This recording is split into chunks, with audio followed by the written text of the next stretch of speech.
그런즉 선한 것이 내게 사망이 되었느냐? 그럴 수 없느니라. 오직 죄가 죄로 드러나기 위하여 선한 그것으로 말미암아 나를 죽게 만들었으니 이는 계명으로 말미암아 죄로 심히 죄되게 하려 함이라. 오늘은 율법의 뜻에 대해서 말씀을 나누려고 합니다. 사랑하는 우리 성도 여러분, 성경을 통해서 우리가 왜 죄인으로 태어나게 되었는지, 사람이 왜 모두 멸망하게 되어 있다고 진단을 내리시는지 깨달았습니다. 하나님은 멸망하게 되어 있는 우리를 버려두지 않으셨고 구원 계획을 세워주셨습니다. 바로 독생자 예수 그리스도를 이 땅에 보내시고 그분을 십자가에 못 박는 것이었습니다. 하나님은 예수 그리스도를 이 땅에 보내시기 전에 먼저 모세를 통해서 율법을 주셨습니다. 율법을 주신 이유는 우리가 그 율법을 봄으로 말미암아 우리 스스로의 힘으로는 도저히 그 율법을 지킬 수 없는 무능력자임을 깨닫고 구원을 받기 위해서 예수님의 십자가 앞으로 나오게 하기 위해서 율법을 주셨다는 것입니다. 우리 성도는 율법의 뜻 바르게 깨닫는 것이 얼마나 중요한지 모릅니다. 율법의 뜻 바로 깨닫지 못하면 우리는 결코 주님 원하시는 신앙생활을 할 수 없습니다. 역사적으로 율법에 대한 오해로 잘못된 해석의 흐름이 세 가지가 있는데 그 첫째는 율법주의라는 것입니다. 율법주의란 우리의 중심이 어떻든지 상관없이 외형적으로 율법을 지키기만 하면 구원을 받을 수 있다고 잘못 생각하는 경우입니다. 바리새인들이 그 대표적인 예라고 하겠습니다. 두 번째는 반율법주의가 있습니다. 반율법주의란 인간은 원래 죄인으로 태어났기 때문에 율법을 지킬 능력이 없고 어차피 율법을 지킬 수 없을 바에는 율법을 아예 무시하고 마음대로 살자 이것입니다. 반율법주의는 우리가 구원을 받을 것은 우리의 영혼이지 육체가 아니기 때문에 육체에 있을 동안에는 율법과 관계없이 육체의 쾌락을 추구하며 살아도 된다는 주장인데 역사적으로 보면 영지주의에서 일부의 사람들이 일파에서 이런 주장을 했습니다. 세 번째는 갈라디안주의입니다. 구원은 은혜로 받았지만 구원받은 성도가 구원을 지속할 수 있는 것은 율법을 지킴으로만 가능하다고 생각하는 겁니다. 그래서 바로 갈라디아 교회에 내려온 유대인 지도자들이 그렇게 가르쳤고 현재도 경건하다고 자처하는 우리 기독교 지도자분들이 잘못된 이 갈라디아인 주의를 강조함으로 성도들을 미혹시키는 경우가 있습니다. 그래서 율법주의를 경계해서 쓰여진 성경은 로마서라 그러고요. 반율법주의를 경계해서 쓰여진 책이 바로 야고보서고요. 갈라디안주의를 경계하시면서 써주신 책이 갈라디아서입니다. 율법에 대한 이 하나님의 뜻을 알지 못하면 우리도 잘못에 빠져들 수 있다는 것입니다. 그러면 도대체 율법은 무엇일까요? 우리 모두는 죄인으로 태어났기 때문에 인간은 생리적으로 하나님의 기준에 이룰 수 있는 능력이 원초적으로 없다라는 것입니다. 율법을 주신 하나님의 목적은 우리에게 무엇이 죄인지를 깨닫게 하는 것입니다. 율법을 보므로 우리들이 도무지 스스로를 구원할 능력이 없음을 깨닫고 구원을 위해 예수 그리스도 앞으로 나오게 하시는데 하나님의 목적이 있다라는 것입니다. 그래서 율법은 엑스레이나 정밀검사와도 같습니다. 환자가 아무리 엑스레이를 찍고 정밀검사 받아도 병이 치료되지는 않습니다. 그러면 왜 의사는 엑스레이를 찍고 정밀검사를 하게 할까요? 그 검사를 통해서 환자 자신이 병에 걸린 사실을 알아야 치료를 받을 수 있기 때문입니다. 그래서 로마서 7장에 보면은 율법으로 말미암지 않고는 내가 죄를 알지 못하였으니 곧 율법이 탐내지 말라 하지 아니하였다면 내가 탐심을 알지 못하였으리라. 그런즉 선한 것이 내게 사망이 되었느냐? 그럴 수 없느니라. 오직 죄가 죄로 드러나기 위하여 선한 그것으로 말미암아 나를 죽게 만들었으니 이는 계명으로 말미암아 죄로 심히 죄되게 하려 함이니라 라고 말씀하시고 있습니다. 우리는 계명을 통해서 비로소 무엇이 죄인지 깨달을 수가 있는 것입니다. 우리는 원래 죄인됨을 깨닫기 위해서는 반드시 내가 하나님의 양심이라고 하는 거울 앞에 서지 않으면 안 됩니다. 하나님의 양심 앞에 서보지 않은 사람은 스스로 죄인이면서 스스로가 죄인임을 깨달을 수가 없는 것입니다. 하나님의 그 양심을 선포하는 수단에는 두 가지가 있는데 그 첫 번째는 성령님이십니다. 그 두 번째는 율법이라는 것입니다. 요한복음 16장 8절에 보면 하나님의 양심을 깨닫게 하시는 성령님에 관하여 그가 와서 죄에 대하여 의에 대하여 심판에 대하여 세상을 책망하시리라 말씀하셨습니다. 여기서 책망하신다라는 단어는 원래 나무라서 깨닫게 하신다라는 뜻입니다. 성령님이 일하실 때 사람들이 무엇이 죄인지를 깨달을 수 있다라는 뜻입니다. 성령님께서 우리에게 하나님의 양심을 선포해 주시기 때문입니다. 일반적으로 이 불신자나 우리 초신자들이 성령의 도우심, 곧 성령이 감동을 주시고 임하셔야지만 회개하는 이유가 거기 있다라는 것입니다. 두 번째는 하나님의 양심을 선포하시는 두 번째 수단은 율법이라는 것인데 율법은 하나님의 기준, 곧 하나님의 양심을 선포해주고 있습니다. 우리 인간을 향하신 그분의 뜻을 말씀해주고 있다라는 것입니다. 인간을 향하신 하나님의 뜻에 어긋난 것이 죄가 된다라는 겁니다. 그러므로 율법을 통해서 우리는 무엇이 죄인지를 깨달을 수 있다는 것입니다. 그러면 계명을 통해서 무엇이 죄인지 살펴보려고 합니다. 우리가 알고 있는 10계명은 바로 율법의 요약인 것입니다. 제1계명부터 제4계명까지는 하나님을 향한 계명이요, 제5계명부터 제10계명은 이웃을 향한 계명입니다. 하나님을 향한 계명 제1계명부터 4계명까지 한번 살펴보므로 죄의 내용이 무엇인지 확인해 보기를 원합니다.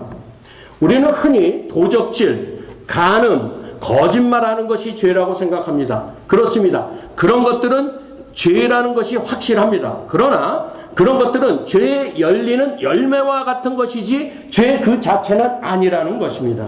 계명을 확실하게 모르면 성도들이 죄를 지으면서도 죄를 짓고 있다는 사실을 모르고 또한 회개를 못하는 것입니다. 그래서 하나님과 교통하는 삶을 살지 못하는 겁니다. 먼저 기억할 것은 원죄의 내용입니다. 우리는 죄의 기원과 원죄의 내용을 이미 배웠습니다. 죄의 기원은 천사의 타락으로 비롯되었고 원죄의 내용은 네 가지라고 말씀드렸습니다. 첫째는 유일신을 부정하는 것이요, 두 번째는 피조물을 신격화하는 것이요, 세 번째는 하나님의 능력에 도전한다라는 것이고, 이 세 가지 모두의 목적은 결국은 네 번째, 스스로 안식을 취하기 위해서 유일신을 부정하고 피조물을 신격화하고 하나님의 능력에 도전하는 원죄를 품고 있다라는 것을 배웠습니다. 사랑하는 성도 여러분, 이 죄의 내용 네 가지를 기억하시면서 오늘 말씀을 들으시기를 부탁을 드립니다. 1계명을 한마디로 말씀드리면 다음과 같습니다. 나 외에 다른 신을 두지 말라. 즉 유일신을 부정하는 것이 죄라는 뜻입니다. 유일신을 부정한다라는 것은 꼭 불상이나 어떤 우상을 모셔놓고 섬기는 것만이 아닙니다. 나에게 하나님보다 더 귀하게 여기는 것이 있다면 그것이 바로 저와 여러분에게는 하나님 이외의 다른 신이 되는 것입니다. 내 자신을 가만히 돌이켜 보시기 바랍니다. 어떤 성도는 예수 믿는다고 하면서 재물을 하나님보다 더 귀하게 여깁니다. 그런 분들에게는 돈이 신이 되는 것입니다. 어떤 분들은 내 체면이나 위신이 하나님 섬기는 것보다 더 중요합니다. 내 성격이나 신앙 습관이나 내 생각이 하나님보다 더 귀해서 결코 바꾸려고 하지 않습니다. 죽어도 기도와 찬양 소리내지 않습니다. 손도 들지 않고 순종도 하지 않습니다. 앞으로 나오라 그래도 움직이지 않습니다. 손 들으라 그래도 움직이지 않습니다. 내 체면, 내 생각, 내 감정, 내 무드가 더 소중하기 때문입니다. 자신의 체면이나 위신, 성격, 습관, 생각, 이거 다 내가 하나님인 것입니다. 어떤 성도님들은요, 사업을 하나님보다 더 귀하게 여기기도 합니다. 가정을 혹은 자녀를 혹은 자신의 건강을 하나님보다 더 소중하게 여깁니다.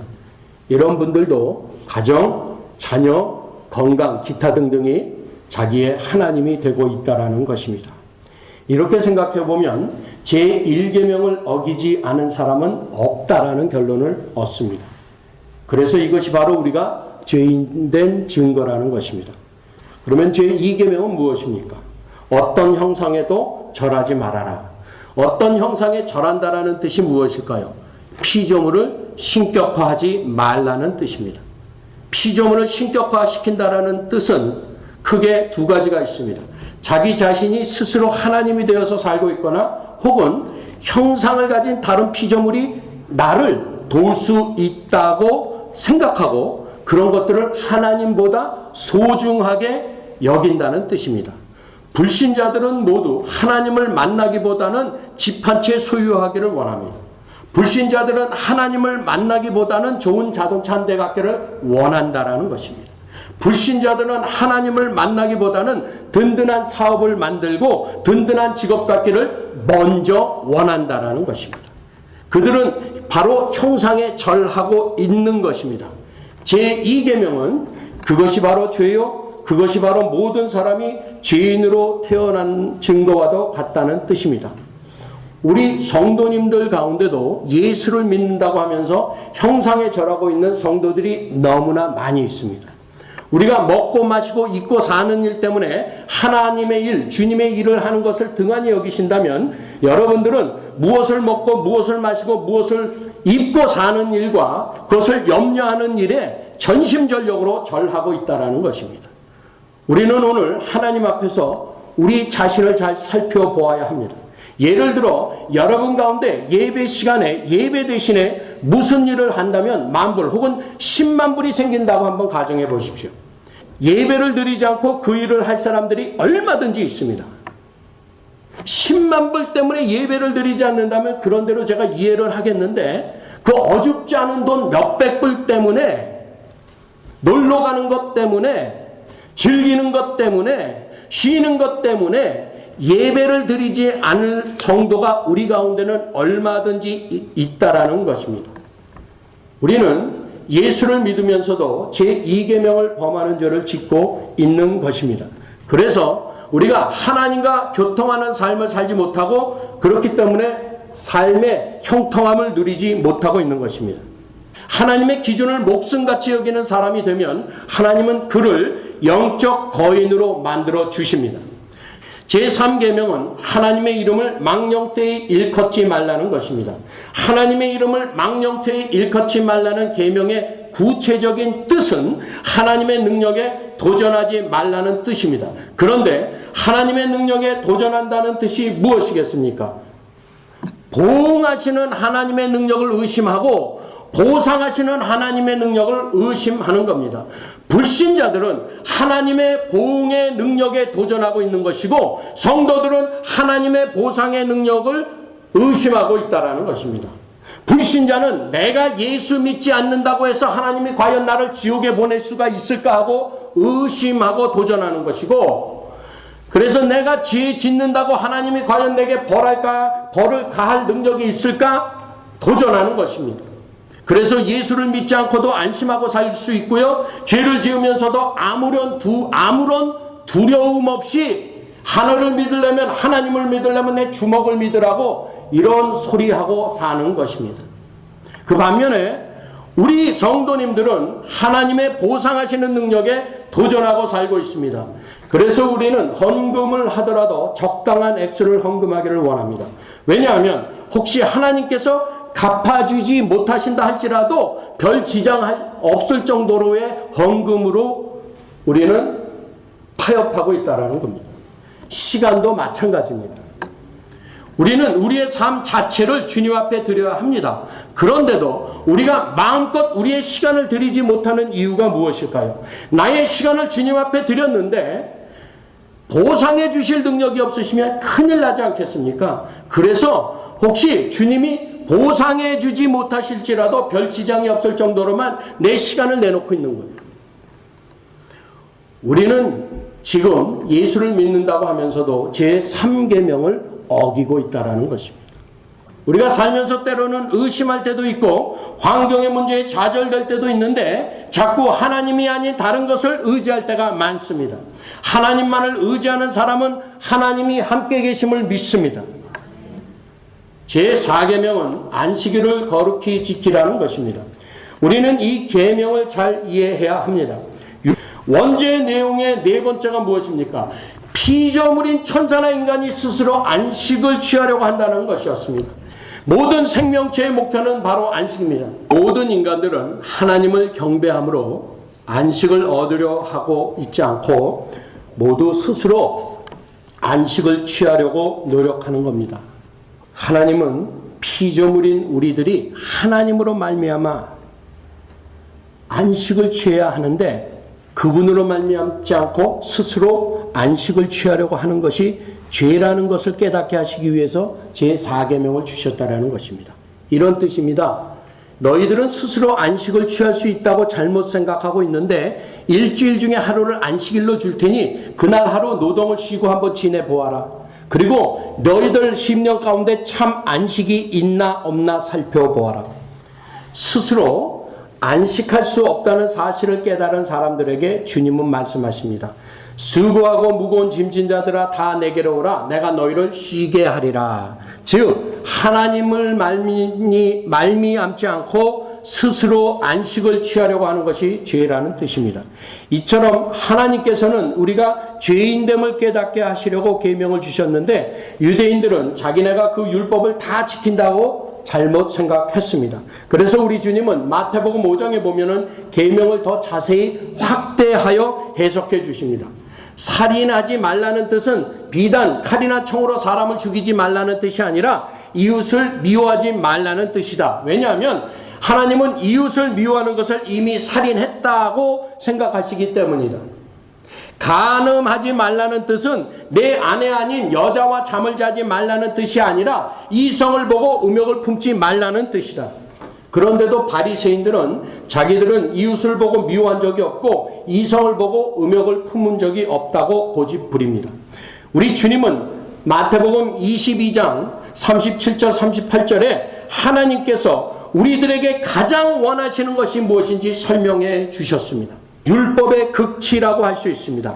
예수께서 가라사대 내 마음을 다하고 목숨을 다하고 뜻을 다하여 주 너의 하나님을 사랑하라 하셨으니 이것이 크고 첫째 되는 계명이요. 죄라는 것은 바로 우리가 마음을 다하고 목숨을 다하고 뜻을 다해서 하나님을 사랑하지 못하는 것이 바로 죄인 것을 믿으시기를 바랍니다. 그러면 하나님은 왜 우리의 마음을 다하고 목숨을 다하고 뜻을 다한 사랑을 요구하실까요? 모든 인격체는 그 누구를 사랑하기 때문에 그 사람의 사랑을 받기 원합니다. 자신이 관심을 가지고 있지 않은 사람의 사랑을 받기를 원하는 법은 없습니다. 하나님도 이 같으십니다. 그분이 우리를 사랑하시되 마음을 다하고 목숨을 다하고 뜻을 다해 우리를 사랑하시기 때문에 그분은 우리에게도 사랑을 받기를 원하시는 것입니다. 하나님이 마음과 목숨과 뜻을 다해서 우리를 사랑하신다는 사실은 어떻게 알 수 있을까요? 바로 그분이 우리를 구원하시기 위해 독생자를 내어주시는 것을 보고 알 수 있다는 것입니다. 그러므로 사랑하는 성도 여러분, 우리 모두는 간음하지 않고 도적질하지 않는 것으로 안심할 것이 아니라 우리가 하나님을 사랑하되 마음을 다하고 목숨을 다하고 뜻을 다하여 사랑하고 있는지 우리 자신을 살펴보아야 한다고 믿습니다. 결국 율법은 우리를 사랑하시는 하나님께서 너는 제발 속지 말라고 하시는 사랑의 호소와도 같은 것입니다.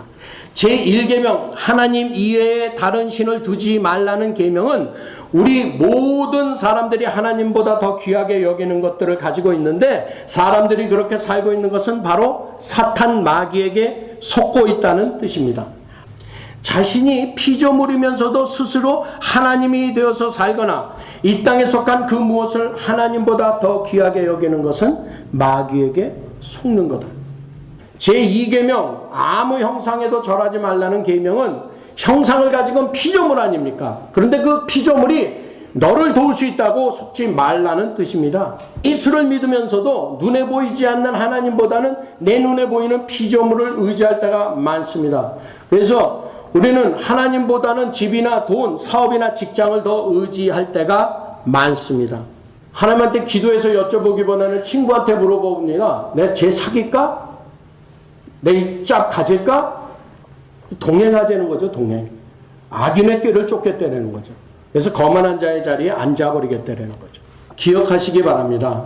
당신의 생명이 경각에 처했을 때 집이나 돈, 회사나 직장은 전혀 우리에게 도움이 되지 않습니다. 내 사랑하는 자식이 죽어갈 때 그런 것들 전혀 도움되지 않습니다.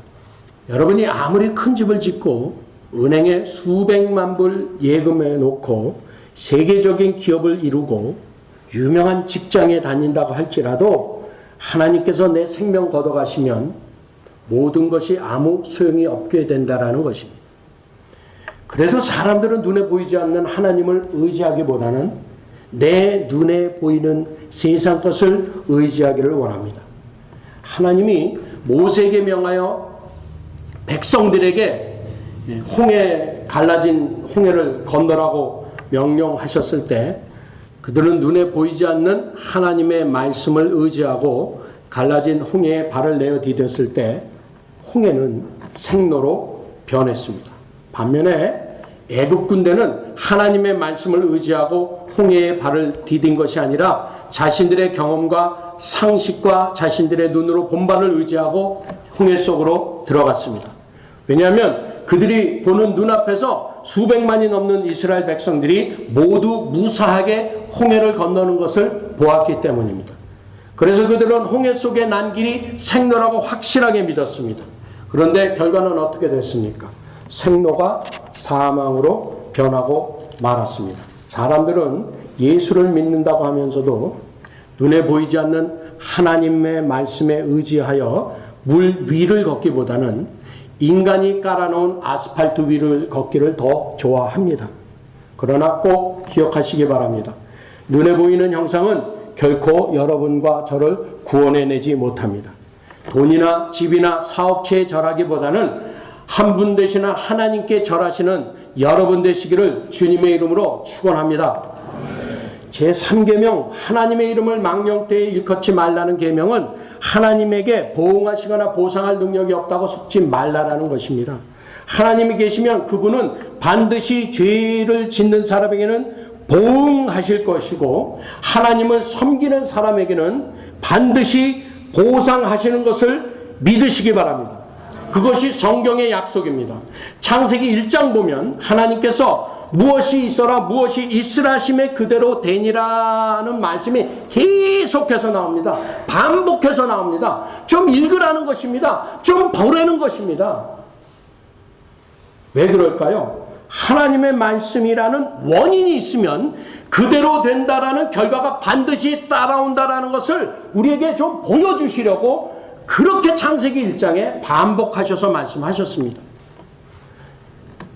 그 사실이 믿어지지 않는 사람에게는 성경 66권이 아무 소용이 없는 것입니다. 저는 오랫동안 저를 복음의 제물로 받아주시기를 주님께 기도해 왔습니다. 저라고 해서 왜 제 생명이 아깝지 않겠습니까? 그러나 저는 제가 제 생명을 주님께 드릴 때 그분께서는 저 하늘나라에서 수천 배, 수만 배 축복으로 갚아주실 능력이 있음을 믿고 있기 때문에 그렇게 기도하는 것입니다. 여러분을 위한 저의 정말 이 간절한 소원은 여러분 한 분 한 분이 빠짐없이 정말 잘 되시고 축복받으시는 겁니다. 그것을 위해서 저는 진심으로 우리 성도님 한 분 한 분이 우리 하나님 나라를 위해서 내 모든 것을 드릴 수 있는 집도 생명도 하나님 앞에 드릴 수 있는 성도가 되시기를 소원해 봅니다. 여러분들이 과감하게 하나님께 내어 드릴 때 아버지께서 하늘나라에서 우리 모두 한 사람 한 사람에게 상급 주실 뿐만 아니라 이 땅에서 말씀 약속 그대로 100배나 갚아주실 줄로 믿습니다. 제4계명 안식일을 거룩히 지키라는 계명은 너희가 스스로 안식을 취할 수 있다고 속지 말라라는 뜻입니다. 세상 사람들은 하나님께 예배드리기보다는 그린에 나가서 골프를 치거나 혹은 해변에 나가서 피크닉을 하거나 혹은 집에서 TV나 보며 시간을 보내기를 원합니다. 그렇게 함으로 그들은 휴식을 취할 수 있다고 속기 때문입니다. 여러분이 아무리 그렇게 한다 할지라도 우리의 마음속에는 참다운 안식이 없음을 이미 우리는 잘 알고 있습니다. 우리 성도님들은 밤잠을 자지 못하면서 주님의 일을 힘쓸 때 오히려 마음에 참 안식이 있는 것을 잘 알고 있습니다. 주님만이 안식의 주인이시기 때문에 그렇습니다. 주님 안에만, 살아계신 하나님 안에만, 우리의 예배를 통해서만 쉼이 있는 것을 체험하실 수 있기를 축원합니다. 오늘 예배에 집중하시는 분은 안식과 참 평강을 얻고 계신 줄로 믿습니다. 예배에 방해받지 마십시오. 사랑하는 성도 여러분, 우리는 율법을 통해 무엇이 죄인지 확실하게 깨달았습니다. 첫째, 율신을 부정하는 것. 둘째, 피조물을 신격화하는 것. 셋째, 하나님의 능력에 도전하는 것. 넷째, 스스로 안식을 취하려고 하는 것. 죄란 한마디로 피조물이 스스로 하나님 되어서 살려고 하는 것이다 라고 할 수 있습니다. 옆에 분한테 인사하시죠. 피조물인 인간이 스스로 하나님 되어서 살려고 하는 게 죄입니다. 그렇습니다. 죄란 한마디로 피조물인 인간이 스스로 하나님 되어서 살려고 하는 것이다 라고 할 수 있다는 겁니다. 인간이 임의대로 살려고 하는 것, 하나님의 도우심이 없이 자기 힘으로 살려고 하는 것, 그것이 바로 죄인 것입니다. 그렇기 때문에 우리가 기도하지 않고 자기 힘으로 주님의 일을 하고 교회를 섬기려고 하는 것까지도 바로 죄가 될 수 있다는 것을 깨달으시기 바랍니다.